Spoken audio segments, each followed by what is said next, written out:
ચલો તો કેમ છો ટ્રેડર મિત્રો, આશા છે કે તમે સારું એવું કરી રહ્યા હશો. આજના વિડીયોમાં આપણે વાત કરવાના છે કે લાસ્ટ વીક મેં એક ટ્રેડ લીધો હતો જેની અંદર મને $100 અરાઉન્ડ $110 પ્રોફિટ થયું હતું. તો એ કેવી રીતે થયું હતું એના વિશે આજે આપણે વાત કરવાના છે.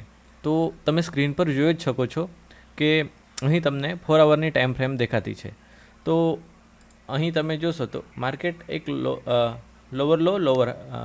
લોવર હાઈ બનાવતું આવતું હતું એન્ડ માર્કેટ અહીં એક બ્રેકઅપ સ્ટ્રક્ચર આપ્યું એન્ડ બ્રેકઅપ સ્ટ્રક્ચર આપ્યા બાદ માર્કેટ અહીંથી ઉપરની ડિરેક્શનમાં આપણને પુલ બેક બતાવ્યો એન્ડ ત્યારબાદ તમે પાછું જોશો તો માર્કેટે અહીંથી લિક્વિડિટી સ્વીપ કરી હતી એન્ડ લિક્વિડિટી સ્વીપ કર્યા બાદ એગ્રેસિવલી ઉપરની ડિરેક્શનમાં આપણને મૂવ બતાડ્યું હતું. તો અહીં તમે જોઈ શકો છો કે માર્કેટે પોતાની ડિરેક્શન ચેન્જ કરી છે. તો અહીં આપણે શું કરી શકીએ, તો અહીં માર્કેટે પોતાની ડિરેક્શન ચેન્જ કરી છે માટે આપણે બાઇંગ કરી શકીએ છીએ. તો અહીં તમે આ ભાગમાં જો તમે ફિબોનાચી રિટ્રેસમેન્ટ ટૂલ ડ્રો કરશો તો તમને આ ભાગમાં એક ડિસિઝનલ ડિમાન્ડ દેખાતું છે. અહીં તમે જોઈ શકો છો આ આપણું એક ડિસિઝનલ ડિમાન્ડ છે એન્ડ આને નીચે આ ભાગમાંથી પણ માર્કેટ મૂવ કરી શકે છે. બટ અહીં તમે જોશો તો માર્કેટે થોડું ઉપર ગયું એન્ડ એની નીચે માર્કેટ લિક્વિડિટી બનાવતું ગયું. અહીં તમે આ જોશો તો માર્કેટ આ લિક્વિડિટી જનરેટ કરતું હતું એન્ડ ઉપર ગયું એન્ડ માર્કેટે ક્લોઝિંગ ન આપી એન્ડ માર્કેટે શું કર્યું કે ઉપરની લિક્વિડિટી લીધી. સો અહીં તમે ધ્યાનથી જોશો તો માર્કેટે આ જે ડિમાન્ડ ઝોન હતું એને મિટિગેટ કર્યું ન હતું. તો એકવાર માર્કેટે આની અંદર ટેપ કર્યું હતું તો જ્યારે પાછું માર્કેટ આવ્યું એન્ડ આની નીચેની લિક્વિડિટી લીધી તો અહીં તમે જોશો તો માર્કેટે અરાઉન્ડ જે 50% છે એની નિયર બાય માર્કેટે ટેપ કર્યું એન્ડ આ ટેપ કરતાની સાથે આપણે જે 15 મિનિટ છે એ ટાઈમ ફ્રેમમાં જતા રહ્યા. અહીં જોશો તો માર્કેટ એગ્રેસિવલી આ ભાગમાં આવ્યું એન્ડ માર્કેટે જે તમે અહીં જોશો તો અહીં આ જે 15 મિનિટની એફવીજી છે, આ જે 15 મિનિટની એફવીજી છે અહીંથી એગ્રેસિવલી ઉપરની ડિરેક્શનમાં મૂવ કર્યું. તો અહીં તમે થોડું ધ્યાન આપશો તો આ ભાગમાં આ તમે જોશો તો આ આપણો લો છે, આ આપણો હાઈ છે એન્ડ આ 15 મિનિટની સાથે સાથે બીજું આપણે શું વસ્તુ ધ્યાનમાં રાખવાની છે કે માર્કેટે અહીં એફવીજી બનાવી છે. તો આપણે એકવાર 5 મિનિટમાં જતા રહીએ એન્ડ જો 5 મિનિટમાં આપણે ધ્યાનથી જોઈએ તો જે આ 15 મિનિટનું સ્ટ્રક્ચર છે અહીં આપણે પાછું ફીબ ડ્રો કરી શકીએ છીએ. તો મેં અહીં ફીબ ડ્રો કરી એન્ડ જે આપણું એક્સ્ટ્રીમ ઝોન હતું એ આ ભાગમાં હતું એન્ડ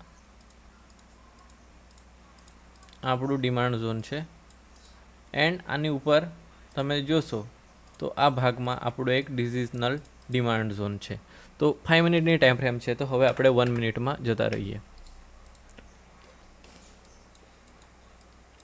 તો અહીં તમે જોઈ શકો છો કે એકવાર માર્કેટે ઉપર જઈને જે આપણું ડિમાન્ડ ઝોન છે એની અંદર પુલબેક આપ્યા બાદ કન્ટિન્યુઅસ ઉપરની ડિરેક્શનમાં માર્કેટે મૂવ બતાવ્યું.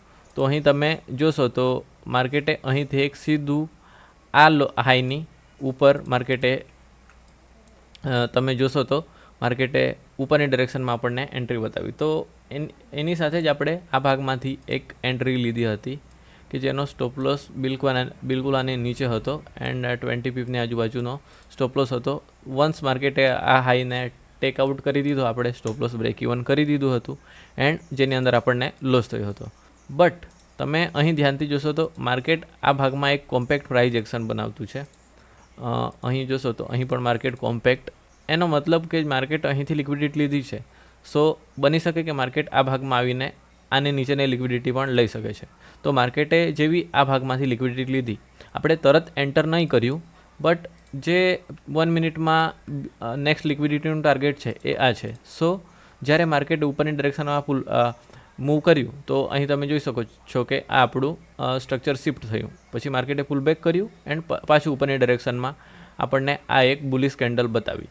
તો આ જે બુલિશ કેન્ડલ છે એની સાથે જ આપણે અહીં આ ભાગમાં એન્ટ્રી લઈ લીધી હતી એન્ડ આને નીચે અરાઉન્ડ 30 પીપની આજુબાજુ આપણો સ્ટોપ લોસ હતો એન્ડ બિલકુલ આ જે છે આપણો લિક્વિડિટીનો ટાર્ગેટ છે કે આની ઉપર જતાં જ આપણે જે આપણો સ્ટોપ લોસ છે એ બ્રેક ઇવન કરી દેવાનો હોય છે.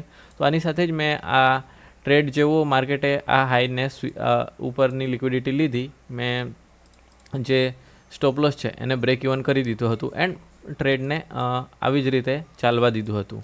હવે મેં ટાર્ગેટ શાને કર્યું હતું, તો અહીં તમે 1 મિનિટમાં જ જોશો તો આ ભાગમાં તમે આ એક ઝોન જોઈ શકો છો. આ ભાગમાં આ એક ઝોન જોઈ શકો છો કે જે મેં ડ્રો કર્યું હતું. તો આ ઝોનને મેં ટાર્ગેટ કર્યું હતું. અહીંથી સીધું આવી રીતે માર્કેટે ઉપરની ડિરેક્શનમાં મૂવ કર્યું એન્ડ માર્કેટે થોડું જ્યારે માર્કેટે આ પુલબેક કર્યો હતો ત્યારે મેં 10% પાર્શિયલ બુકિંગ કરી હતી એન્ડ બાકીનું જે પણ મારી પોઝિશન રનિંગ હતી એને આ ભાગમાં મેં ક્લોઝ કર્યું હતું. એન્ડ 0.05ની લોટ એ નાની કહેવાય એમ તો, બટ એમાં મેં $110 બુક કર્યા હતા. તો આવી રીતે એવું નથી કે હું 1 મિનિટમાં સ્નાઇપર એન્ટ્રી લઉં છું એટલે ફક્ત એ એક જ એન્ટ્રી હોય છે. બટ જ્યારે માર્કેટ આવું કન્સોલિડેટ કરતું હોય એન્ડ આપણને જે આપણું સેટઅપ છે એના પર કોન્ફિડન્સ હોય તો એકવાર આપણું બ્રેક ઇવન હિટ થઈ જાય તો એની સાથે આપણે પાછી એન્ટ્રી લઈ શકીએ છીએ. બટ તમારો ટ્રેડ છે ને લિમિટમાં રાખશો તો જ એ વસ્તુ કામ આવશે, નહીં તો એક પછી બીજો પછી ત્રીજો આવા કન્ટિન્યુઅસ ટ્રેડ લેશો તો તમે ઓવર ટ્રેડિંગ, રિવેન્જ ટ્રેડિંગના કારણે તમારો અકાઉન્ટ વાઇપ આઉટ કરી દેશો અથવા થોડો મોટો લોસ કરી દેશો. માટે 1 થી 2 ટ્રેડ લો એક ઝોનમાંથી. કેટલીક ફર્મમાં તમને ખબર છે કે ટ્રેડ આઈડિયા હોય છે, તો સેમ તેવી જ રીતે તમે પણ જ્યારે માર્કેટ આવી રીતે આપણને એન્ટ્રી આપતું હોય તો આપણે એક ટ્રેડ લઈ લીધો, બ્રેક ઇવન હિટ થઈ ગયો, સો બીજો ટ્રેડ લઈ લીધો, એ બ્રેક ઇવન હિટ થાય એટલે પછી જે નેક્સ્ટ ડે આપણે પાછું આવવાનું હોય છે.